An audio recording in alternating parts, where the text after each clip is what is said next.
Welcome to our new blogs. আরও একটা নতুন দিন তোমাদের সঙ্গে শেয়ার করতে চলে এসেছি। আর যদিও এত সকাল সকাল দেখছো বিছানা ফাঁকা, 7টা বাজে, বিছানা ফাঁকা হওয়ার কথা নয়।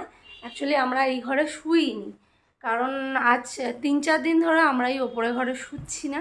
আমাদের এই ম্যাট্রেসটা এত বাজে হয়ে গেছে, মানে কি বলি, আমার পিঠের স্পাইন এমনি একটু ব্যাকা আছে, যার জন্য আমার কোমরে বা পিঠের চালে প্রচণ্ড পেন হয়। আর তার উপরে এইটা শুয়ে শুয়ে এই দেখলেও অনেকটা বুঝতে পারবে এখানে নিচু, এটা শোয়া হয়নি রাতে, তাও এখানে নিচু ওখানে নিচু এই অবস্থা হয়ে আছে। তো যার জন্য আমরা একটা ম্যাট্রেস বুক করেছি দোকানে গিয়ে, তোমাদের সঙ্গে শেয়ার করা হয়নি সেটা বুক করেছি, এখনও আসেনি। আজকেও আসতে পারে, কালও আসতে পারে, জানি না। এগুলো নিশ্চয়ই তোমাদের সঙ্গে শেয়ার করব। আর আরুষ আর সৌমেন ওই জন্য নিচের ঘরেই তোতার ঘরে শুয়ে আছে, আমিও কদিন ভোর রাতে আমরা নিচের ঘরেই শুচ্ছি। তো চলো আজকের সারাদিন কি হয় দেখতে থাকো, তোমাদের সঙ্গে সব কিছু শেয়ার করব। আর যদি ম্যাট্রেসটা এসে যায় তাহলে সেটা ভালো মন্দ কতটা কি হলো, কীরকম দাম পড়লো, সব কিছু তোমাদের সঙ্গে শেয়ার করব। চলো সারাদিন কি হয় দেখতে থাকো। ওই বসে বসে ঘুমাচ্ছি, ভিডিও করছি। আরুষের চলছে এক্সাম, ওই জন্য এখানে ওখানে আগে বসে পড়েছি। আর এই রান্না করতে করতে আর পড়ানো একসঙ্গেই দুটো চলে। আরুষকে ওদিকে পড়াতেই তার মাঝখানে আমি রান্নাটা সেরে নিয়েছি, কারণ একবার করে রান্নাঘরে যাচ্ছি আর একটু করে ওর কাছে আসছি। আর এখানে দেখো চিকেনটা আমার আগের দিনেরই ছিল, সেটা আমি একটু গরম করে নিচ্ছি। আর এই সাইডে আমি কড়া বসিয়ে দিয়েছি, তার কারণে একটু করলার পাতা, আমাদের এখানে গাছ হয়েছে, ওই করলার পাতা আর মটর ডাল একসঙ্গে বেটে রেখেছি, বড়া হবে। আর এখানে আছে কচুরলতি, কাঁচকলা ভাজা, ফুলকপি আলুর তরকারি। মাঝখানে অনেকগুলো ঘন্টা কেটে গিয়েছে, তার মাঝখানে কোনো রকম ভিডিও করা হয়নি। রান্না করেছি, আরুষকে পড়াতে বসিয়েছি, মাঝখানে ওই কোয়েস ছিল, আরুষ খেলা করেছে, তো ব্যাস কিছুই ভিডিও করা হয়নি মাঝখানে। আর এখন এই উপরে এলাম, আরুষ স্নান করবে, আমিও বাথরুমে ঢুকবো। জামাকাপড় ছেড়ে টেড়ে রান্না করতে ঢুকেছিলাম, স্নান করিনি সকালে, এইবারে করব। আর হ্যাঁ, ফোন করেছিল, আমাদের ম্যাট্রেসটা আসছে বলেছে। কি হয় এখন, আর বলতেও পারে হয়তো এখন আসবে না। কাল সৌমেন ফোন করেছিল অফিস থেকে, বললো যে ওটা আসছে, রিসিভ করে নিও। কীরকম আসে কি হয় তোমাদের সঙ্গে শেয়ার করবো, বুঝলে? ঠান্ডা জল করবি তো? তুমি করে না, আমি করে নিচ্ছি, কিন্তু ঠান্ডা জল করবি। হ্যাঁ, এই দেখো আমাদের বাড়ির সামনে থেকে বিল্ডিং উঠে যাচ্ছে, পুরো বাড়িটা একদম অন্ধকার হয়ে যাবে। দেখাই ভালো করে, এই যে পুরো আমাদের এই যে পাঁচিল, এই আমাদের পাঁচিলের পাশ থেকেই লম্বা বিল্ডিং উঠে যাচ্ছে। কি করছিলিস? আমাদের কাঠটা কোথা থেকে পড়লো? হ্যাঁ, ওই ওখানে কি কাঠটা পড়লো কোথা থেকে? কাঠ? হ্যাঁ, ওই পার থেকে কাঠ পড়েছে, মরে যেত আমার একটু। ওর মিস্ত্রিরা কাজ করছিল, ছিটকে এসে পড়েছে। পাপা এলে বলছি, যা ইচ্ছে তাই করছে সব। তুই হেলান দিচ্ছিস কেন বাবাই? আমি তো ওই জন্য বলেছিলাম ওই চেয়ারটা নিতে। এই যে আমাদের এই পাশেই একদম কাজ হচ্ছে দেখতে পাচ্ছ, যার জন্য ধুলো বালি ময়লা এগুলো তো স্বাভাবিক হবে। কিন্তু আরুষ আর জোজো এখানে ছোটো ছোটো করে খেলছিল, নিজেদের উঠোনে খেলছে। এই দেখো সিমেন্ট পড়ে ভর্তি, তো এই পেরেক ভর্তি কাঠটা পুরো ছিটকে এসছে ওদিক থেকে, আরেকটু হলে একদম আরুষের গায়ে লাগতো। তো ঠিক আছে, তোমরা কাজ করছো একটু বুঝে করো না, পাশের বাড়ি বাচ্চা রয়েছে বা বড়োদেরও যদি লাগে। দেখো একবার কাঠটা তোমরা কী অবস্থা।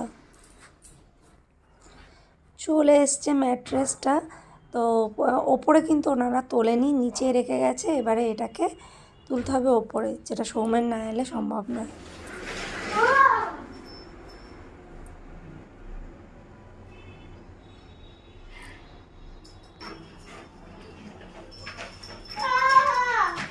আমি কি করব দেখো, নিচেটা নেমে না, এখান থেকে ঠিক আছে।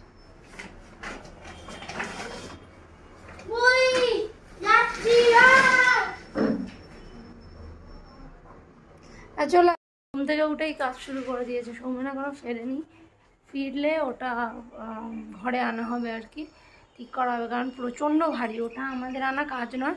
আর ওনাকে বললাম উপর অবধি দিয়ে যেতে, উপরে ঘর অবধি দিয়ে গেলেন না, বললো না আমরা উপরে উঠি না, আমরা বাড়ি অবধি যাই। তাহলে বাড়ি যার ঘর যেখানে উপরে ঘর সেই অবধি তো দেওয়ার কথা হচ্ছে। বলছে না আমরা ফ্ল্যাট হলে উপরে দিয়ে আসি, বাট এমনি বাড়িতে উপরে দিয়ে আসি না। লজিকটা বুঝলাম না। যাই হোক, ফার্স্ট এই জিনিসটা কিন্তু বাজে লাগলো। 100 দিনের ওদের রিপ্লেসমেন্ট আছে, কোনো কিছু পছন্দ না হলে রিপ্লেস করতে পারি, ওরা বাড়ি থেকে নিয়ে যাবে। কিন্তু এই দামে যদি বাড়ি থেকে নিয়ে যাওয়ার হয়, মানে আমার ওপর থেকে আবার আমি ওরকম হাওয়া বের করে রোল করে নিচে নিয়ে যাবো, ওটা কীভাবে? ওইভাবে যদি নিয়ে যেতে হয় তো হয়ে গেছে চেঞ্জ করা, কোনো সমস্যা হলে আর কি। আর 10 বছরের ওয়ারেন্টি আছে, কোনো রকম সমস্যা হলে 10 বছরের মধ্যে ওনারা ওয়ারেন্টি আছে, মানে যেটা রিপেয়ার করে দেয় সম্ভবত ওয়ারেন্টি, সেটা করে দেবে। জানলাগুলো বন্ধ করি। এত সুন্দর করে প্যাক করে দিয়েছে যে মানে বিশাল ব্যাপার আর কি। দেখছো এত বড় একটা ম্যাট্রেস ওইটুকু করে আবার একটা প্যাকেটের মধ্যে দিয়ে দেওয়া হয়েছে। তো অনেক কসরত করে তারপরে এটা পাতা হয়েছে। চলো একটু হেল্প করিয়ে দিই। এই যে কাল রাতে তোমাদেরকে দেখানো হয়নি এই ম্যাট্রেসটা, আর এই ম্যাট্রেস পাতা হয়ে গেছিলো অনেক কষ্টে। আর এই যে এটা মিশো থেকে অর্ডার করেছিলাম, এটার একটা কভার, যাতে এটাতে কোনো রকম জল বা কিছু পড়লে কোনো রকম ড্যামেজ না হয়। এটা একটা জিনিস আছে বাবা, এই জানিস এটাও কিন্তু একটা কভার লাগানো চেন। এই যে ওইখানে আছে চেনটা। এটা খোল, চেনটা খুলবে, ওটা খোল, ওটা তাহলে দেখলে আগে।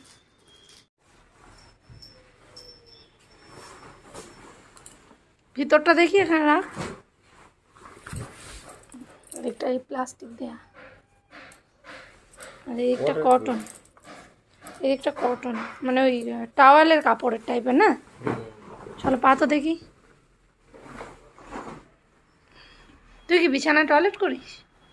না। তাহলে এরকম কেন কেনা হয়েছে? আমি করি বলে।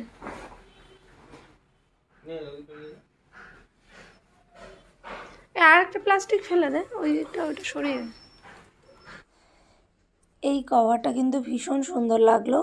নিচেটা পুরোটা গার্ডার দেওয়া আছে যেটা আটকে যাবে, আর একদম নিচের দিকে তোমরা তো দেখলে প্লাস্টিক লাগানো। যাদের বাড়ি ছোটো ছোটো বাচ্চা আছে তারা কিন্তু অনেক সময় এই গদি টদি ভিজে যাওয়ার সমস্যা থাকে, টয়লেট করে ফেলে বা জল ফেলে দেয়, তার জন্য এটা ভীষণ ভালো। আমাদের বাড়ি সেরকম কোনো সমস্যা নেই, তবে যেহেতু গদিটা সেভ করতে হবে যার জন্য আমরা এরকম একটা কভার নিয়ে নিয়েছি, যেটা দোকানে অনেক দাম বলছিল, আমরা অনলাইনে এটা অনেক অনেক অনেক কম দামে পেয়ে গেছি। তো যাই হোক, চলো আজকে ভিডিওটা এখানেই শেষ করছি। নেক্সট ভিডিওতে আবার দেখা হচ্ছে। আজকে ভিডিও তোমাদের কেমন লাগলো অবশ্যই কমেন্ট করে বলো। টাটা।